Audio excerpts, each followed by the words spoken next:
യോടുകളും മഞ്ഞുമലകളും ഒക്കെ കണ്ട് നോർവേയിലൂടെയുള്ള വിശദമായ യാത്രയ്ക്കു ശേഷം ഓസ്ലോയിൽ മടങ്ങി വന്ന് ഞങ്ങൾ ഡെൻമാർക്കിലേക്ക് യാത്ര തിരിച്ചു. ഗോ നോർഡിക് എന്ന ക്രൂയിസ് കപ്പലിലാണ് നോർത്ത് സീ കടന്ന് ഡെൻമാർക്കിലെത്താനുള്ള യാത്ര ബുക്ക് ചെയ്തിരുന്നത്. ഓസ്ലോയിൽ നിന്ന് ഉച്ചഭക്ഷണം കഴിഞ്ഞ് ഞങ്ങൾ ഓസ്ലോ ഫെറിയിലെത്തി കപ്പലിൽ പ്രവേശിച്ചു. ആ കപ്പൽ യാത്ര പൂർത്തിയാക്കാൻ ഏകദേശം 17 മണിക്കൂർ എടുക്കും. നേരത്തെ ഓസ്ലോ നഗരം മുഴുവൻ വിശദമായി കണ്ടതാണെങ്കിലും കപ്പലിൽ നിന്നുള്ള ഓസ്ലോ നഗരക്കാഴ്ച വേറെ ലെവലായിരുന്നു.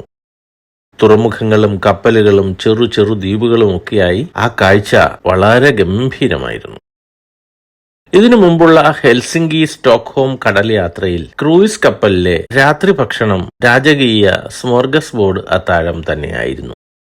ഭക്ഷണത്തോടൊപ്പം ആവശ്യമുള്ള ബിയറോ മറ്റ് സോഫ്റ്റ് ഡ്രിങ്കുകളോ ഒക്കെ സൗജന്യമായി എടുക്കാം. ഭക്ഷണവും വളരെ നന്നായിരുന്നു.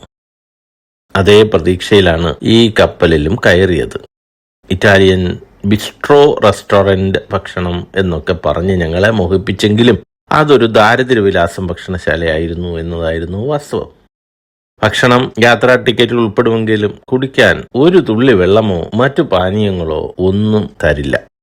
അത് ആ ഭക്ഷണശാലയിൽ നിന്ന് തന്നെ വേറെ വില കൊടുത്തു വാങ്ങണം. ഇത്രയും വൃത്തികെട്ട ഒരു ദാരിദ്ര്യവിലാസം ക്രൂയിസ് യാത്ര ഞാൻ വേറെ ഒരിടത്തും നടത്തിയിട്ടില്ല. അടുത്ത ദിവസം രാവിലെ ഞങ്ങൾ കോപ്പൻഹേഗനിലെത്തി. ഡെൻമാർക്കിന്റെ തലസ്ഥാനമായ കോപ്പൻഹേഗൻ എന്ന വാക്കിന് കച്ചവടക്കാരുടെ തുറമുഖം എന്നാണ് അർത്ഥം. ഡാനിഷ് ഭാഷയിൽ അത് കോബൻ ഹാവൻ ആണ്. കപ്പലിൽ നിന്ന് കരക്കിറങ്ങിയ ശേഷം ഞങ്ങൾ നഗരക്കാഴ്ചകൾ കാണാൻ ഇറങ്ങി. ഇത്തവണ ഞങ്ങൾക്ക് ഒരു ഇന്ത്യക്കാരിയെ തന്നെയാണ് ഗൈഡായി ലഭിച്ചിരിക്കുന്നത്. കിരൺ എന്നു പേരുള്ള അവർ നാഗ്പൂർ സ്വദേശിയാണ്. ഇതാണ് സിറ്റി ഹാൾ.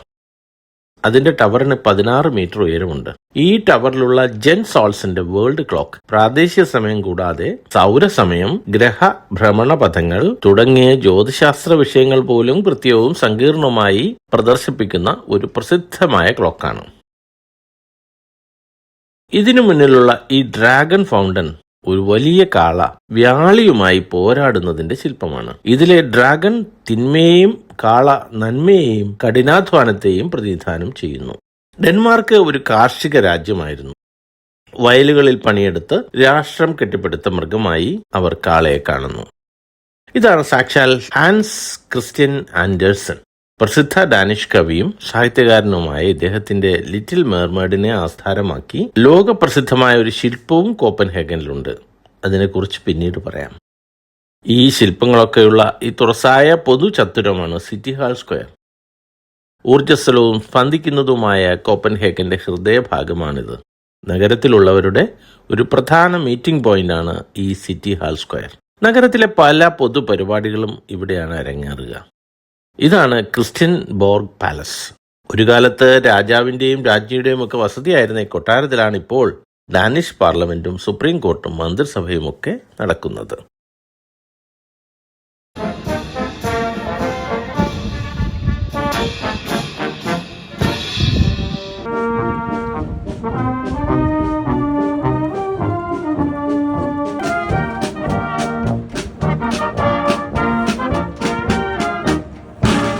ഇത് കൊഗൻസ് ന്യൂട്രോ എന്ന മറ്റൊരു ചത്തുരമാണ്. വളരെ മനോഹരമായ പൂന്തോട്ടങ്ങളും ചരിത്രപരമായ ലാൻഡ്മാർക്കുകളുമുള്ള ഓരോ കോർണറിനും ഓരോ കഥ പറയാനുള്ള മനോഹരമായ ഇടമാണിത്. കോപ്പൻഹേഗൻ എന്ന ഈ തലസ്ഥാന നഗരം അതിപ്രശസ്തമായ ഉന്നത കലാമൂല്യമുള്ള നിരവധി ശില്പങ്ങളുള്ള മനോഹരമായ ഒരു നഗരമാണ്. ലോകത്തിലെ ഏറ്റവും കൂടുതൽ സൈക്കിൾ സൗഹൃദമായ നഗരമാണിത്. 62% ആളുകളും സൈക്കിളാണ് ഉപയോഗിക്കുന്നത്. ഡെൻമാർക്ക് പൊതുവെ ഉയർന്ന ജീവിത നിലവാരം, സൗജന്യ വിദ്യാഭ്യാസം, മികച്ച ആരോഗ്യ സംരക്ഷണം, സന്തോഷമുള്ള ജനത തുടങ്ങിയ പ്രത്യേകതകളുള്ള രാജ്യമാണ്. നിരവധി സ്റ്റാർട്ടപ്പുകൾ ഉള്ളതും ലോകത്തിന്റെ വിൻഡ് എനർജി ക്യാപിറ്റലുമാണ് ഈ തലസ്ഥാന നഗരം. കടലിൽ പോലും സ്ഥാപിച്ചിട്ടുള്ള കാറ്റാടി യന്ത്രങ്ങൾ അത് തെളിയിക്കുന്നു. ഓരോ മുക്കിലും മൂലയിലുമുള്ള കോഫി ഷോപ്പുകളാണ് ഈ നഗരത്തിന്റെ മറ്റൊരു പ്രത്യേകത. ഇത് ഒരു ചെറുതും സുരക്ഷിതവും വൃത്തിയുള്ളതും വലിയ അമ്പരചുംബികളില്ലാത്ത ധാരാളം കനാലുകളുള്ള, നിരത്തുകൾ മുഴുവൻ സൈക്കിളുകളുള്ള, കലാസൃഷ്ടികളാൽ സമൃദ്ധമായ ഒരു നഗരമാണ്. ഒരു സ്കാൻഡിനേവിയൻ രാജ്യമായ ഡെൻമാർക്കിന് മനോഹരമായ തീരപ്രദേശങ്ങളും പരന്ന ഭൂപ്രകൃതിയുമുണ്ട്. ലെഗോ കളിപ്പാട്ടങ്ങളുടെ ജന്മസ്ഥലമായ ഡെൻമാർക്ക് ലോകത്തിലെ ഏറ്റവും സന്തോഷമുള്ള രാജ്യങ്ങളിൽ ഒന്നായി വീണ്ടും വീണ്ടും തെരഞ്ഞെടുക്കപ്പെടുന്നുണ്ട്. ജൂട്ട്ലാൻഡ് എന്ന പ്രധാന കരഭൂമിയും 443 ദ്വീപുകളും ചേർന്നതാണ് ഡെൻമാർക്ക്. ഇതിൽ ഫെറോ ദ്വീപുകളും ഗ്രീൻലാൻഡ് ഉൾപ്പെട്ടു വരുന്നുണ്ട്. ഈ ഗ്രീൻലാൻഡിൽ ട്രംപ് അവകാശവാദം ഉന്നയിച്ചതും യൂറോപ്യൻ യൂണിയൻ രാജ്യങ്ങൾ ശക്തമായി എതിർത്തതും വാർത്തയായത് ഓർക്കുമല്ലോ. പൗരന്മാർക്ക് ഉന്നത വിദ്യാഭ്യാസവും ആരോഗ്യ പരിരക്ഷയും സൗജന്യമാണ്. ജനങ്ങൾ കൂടുതലായും സൈക്കിളുകൾ ഉപയോഗിക്കുന്നത് കൊണ്ടാവാം ജനങ്ങളുടെ ആരോഗ്യ സംരക്ഷണത്തിന് സർക്കാരിന് വലിയ കാശ് ചെലവൊന്നും ഇല്ല.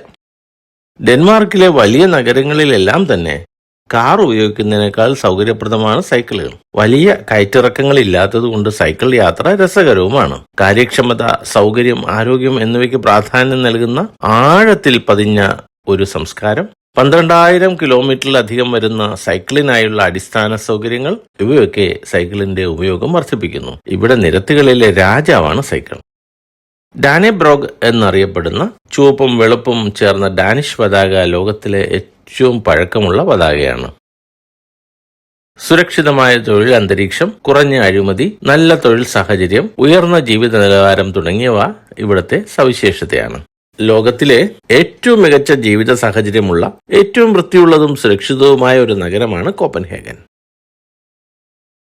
മനോഹരമായ കനാലുകൾ, ചരിത്രപരമായ കെട്ടിടങ്ങൾ, ന്യൂ ഹാവൻ തുറമുഖം, ടിവോളി ഗാർഡൻ എന്നിവ പ്രധാന ആകർഷണങ്ങളാണ്. യൂറോപ്പിലെ പ്രധാന വിനോദസഞ്ചാര കേന്ദ്രങ്ങളിലൊന്നായ കോപ്പൻഹേഗൻ പരിസ്ഥിതി സൗഹൃദ നഗര മാതൃകയായാണ് അറിയപ്പെടുന്നത്.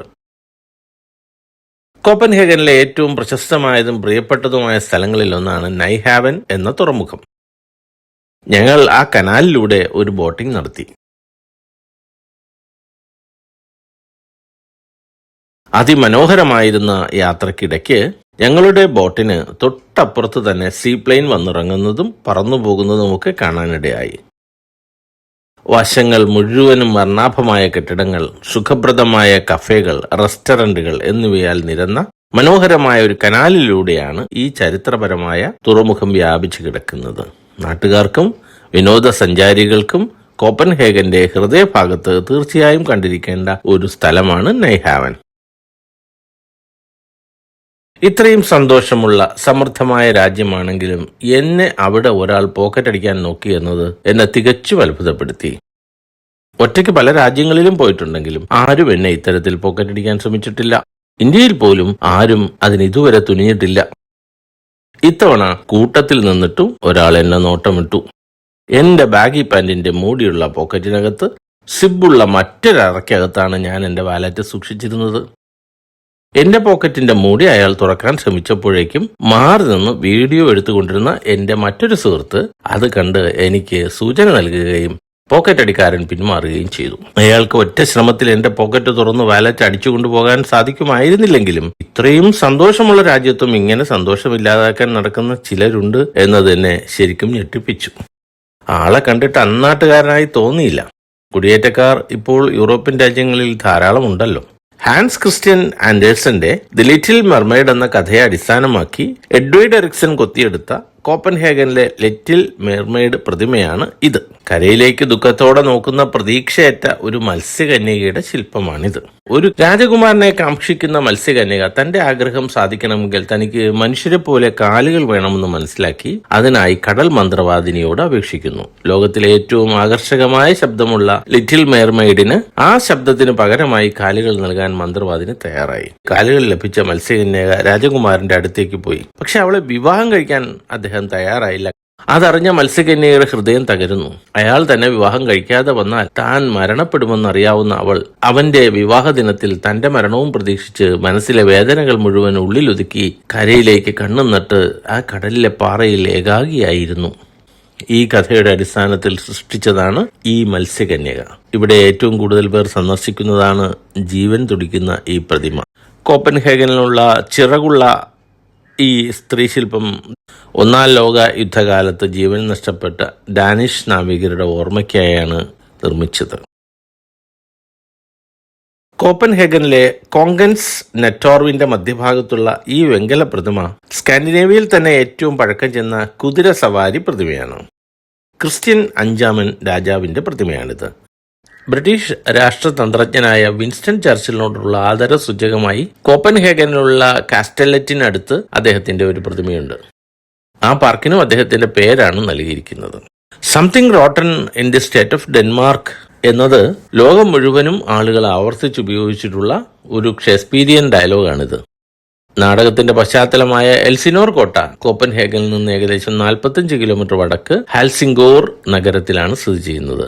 ബാൾട്ടിക് സ്കാൻഡിനേവിയൻ രാജ്യങ്ങളിലൂടെയുള്ള സാമാന്യം ദീർഘമായ ഒരു യാത്ര അവസാനിപ്പിച്ച് കോപ്പൻഹേഗനിൽ നിന്ന് ഞങ്ങൾ രാത്രിയോടെ നാട്ടിലേക്ക് മടങ്ങി. വൈവിധ്യമാർന്ന ഭൂപ്രകൃതി കൊണ്ട്, ഭൂമിയുടെ അത്ഭുതങ്ങൾ കൊണ്ട് തികച്ചും അതിശയിപ്പിക്കുന്ന ഒരു യാത്രയായിരുന്നു സ്കാൻഡിനേവിയൻ ബാൾട്ടിക് യാത്ര. ഈ യാത്ര ഇഷ്ടപ്പെട്ടെങ്കിൽ ലൈക്കും ഷെയറും കമൻറ്റും ചെയ്യുക. സബ്സ്ക്രൈബ് ചെയ്യാത്തവർ സബ്സ്ക്രൈബ് ചെയ്യുമല്ലോ. നന്ദി.